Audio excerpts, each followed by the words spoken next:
പാതിരക്കണ്ണിലെ മിന്നാമിനുങ്ങിന്റെ ഉൾത്തോടു കത്തുന്ന വിത്തിനുള്ളിൽ അന്ധകാരം മായ്ച്ച കവിതയുണ്ട്.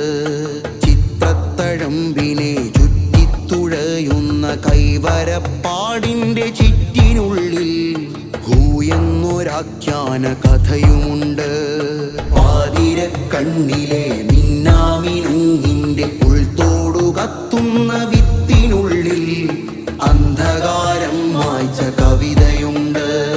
ചിത്രത്തഴമ്പിനെ ചുറ്റിത്തുഴയുന്ന കൈവരപ്പാടിന്റെ ചിറ്റിനുള്ളിൽ എന്നൊരാഖ്യാന കഥയുമുണ്ട്.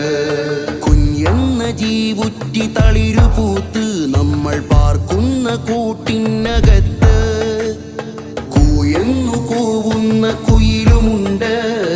ആയെന്ന അക്ഷരപ്പാടുമുണ്ട്. പൊന്നരഞ്ഞാണവല നെയ്യും ചിലന്തിയുടെ കൈകലാവിരുതിന്റെ താളമുണ്ട്. പട്ടുനൂൽ കുപ്പായമുടുമുണ്ടുടുത്താടും കാട്ടുമയിലിന്റെ കളിയാട്ടമുണ്ട്. എല്ലാത്തിനുന്മയും ഉൾച്ചേർന്നു വരയുന്ന നന്മാർത്ഥമുള്ള തന്മാത്രയുണ്ട്. എല്ലാം തികഞ്ഞതിമനുഷ്യരുണ്ട്.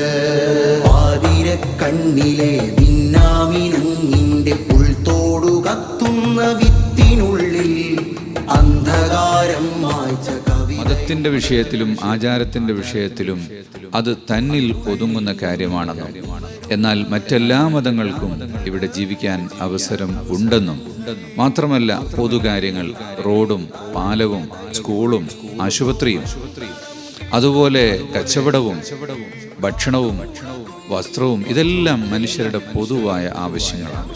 അതിൽ ഏതെങ്കിലും മതത്തിൻ്റെയും ജാതിയുടെയും വർഗത്തിൻ്റെയും വർണ്ണത്തിൻ്റെയും ഭാഷയുടെയും പേരിലുള്ള യാതൊരു തരത്തിലുള്ള വേർതിരിവുകളും ആവശ്യമില്ല. രാജ്യത്തെ ഒന്നായിക്കൊണ്ട് രാജ്യം മുന്നേറാൻ വേണ്ടിയുള്ള മഹാശ്രമത്തിൽ എല്ലാവരും ഭാഗവാക്കാർ.